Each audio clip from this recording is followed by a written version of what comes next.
বাজি ধরে বলতে পারি এইভাবে এঁচোড় রান্না করলে মাংস খাওয়া ভুলে যাবেন। আমাদের পূর্বপুরুষরা এই এঁচোড়ের নাম দিয়েছিলেন গাছপাঠা। একবার এই স্টাইলে রান্না করলে বারবার বানাতে ইচ্ছে করবে। ঘরের সাধারণ উপকরণেই হবে দারুণ জমজমাট স্বাদ। গরম ভাতের সঙ্গে এই রান্না মানেই একেবারে জমে যাবে দুপুরের খাওয়া। হ্যালো বন্ধুরা, আজ বানাবো বিহারি স্টাইল এঁচোড়ের রেসিপি। তো চলুন শুরু করি। সবার প্রথমে আমি নিয়ে নিয়েছি এঁচোড়। এখন এঁচোড়টা কেটে নেব।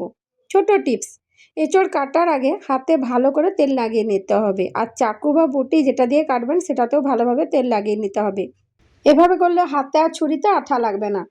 এই ছোট টিপসটা কাজে লাগলে অবশ্যই জানাবেন। এখন এঁচোড়গুলো কেটে নিয়েছি। এবার আমি নিয়েছি আলু। আলু খোসা ছাড়িয়ে আলুগুলোও কেটে নিয়েছি। এখন একটা কড়াইয়ে জল গরম হতে দিয়েছি।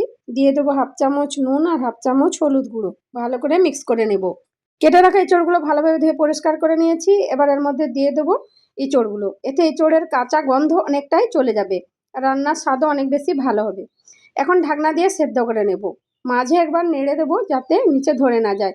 গ্যাসের ফ্লেম মিডিয়ামে রাখবো।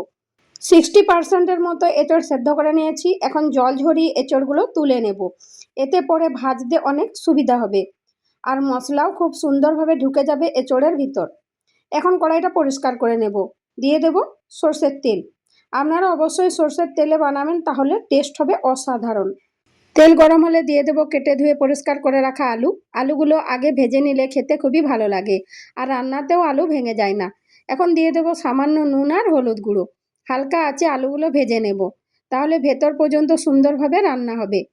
আলুর উপর একটা সুন্দর সোনালি রং চলে আসবে। এই স্টেপটা স্কিপ করবেন না। ভাজা আলু দিলে পুরো রান্নার স্বাদ দ্বিগুণ হয়ে যায়, গন্ধটাও অসাধারণ লাগে। আলুগুলো ভাজা হয়ে গেছে, তুলে নেব। এবার ওই তেলেই দিয়ে দেবো সেদ্ধ করে রাখা এঁচোড়। এঁচোড় ভাজার সময় গ্যাসের ফ্লেম মিডিয়াম রাখবেন, তাহলে সুন্দর রং আসবে আর খেতেও দারুণ লাগবে। দিয়ে দেব নুন আর হলুদ গুঁড়ো।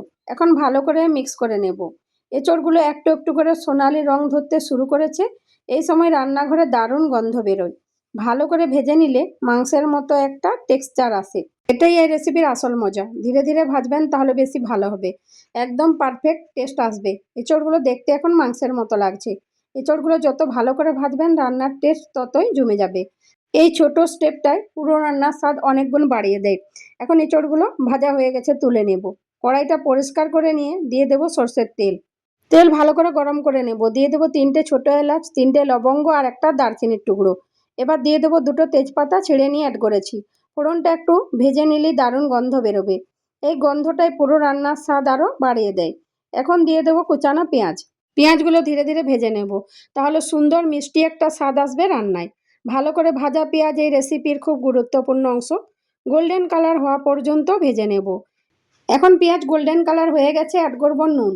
নুন আপনারা নিজেদের স্বাদ মতো অ্যাড করবেন।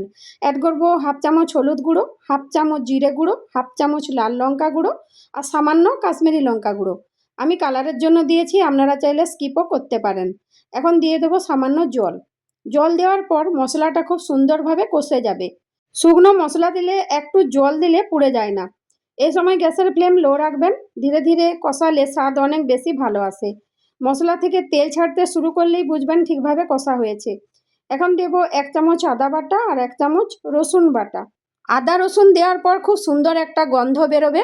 এই দুটো জিনিস পুরো রান্নার টেস্ট অনেক বাড়িয়ে দেয়। ভালো করে কষিয়ে নেব যাতে কাঁচা গন্ধ না থাকে। গ্যাসের ফ্লেম লো টু মিডিয়াম রাখবেন। তেল ছাড়তে শুরু করলে বুঝবেন মশলা তৈরি।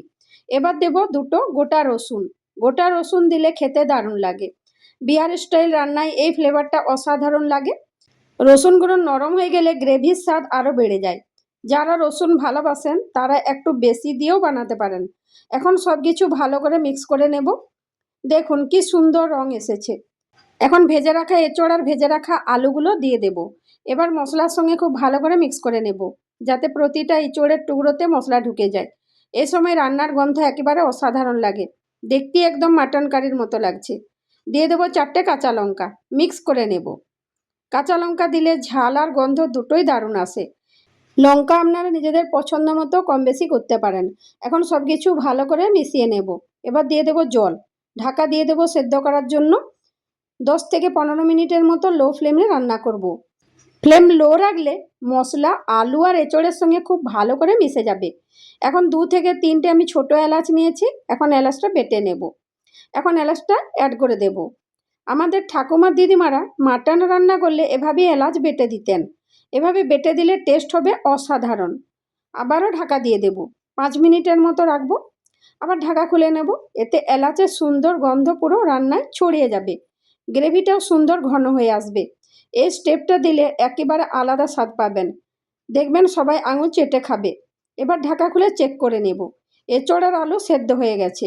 তৈরি হয়ে গেল দারুণ স্বাদের বিহারি স্টাইল এঁচোড়ের তরকারি। দেখতেই একদম মাটন কারির মতো লাগছে। গরম ভাত বা রুটির সঙ্গে খেতে অসাধারণ লাগে। একবার ট্রাই করলে বারবার বানাতে ইচ্ছে করবে।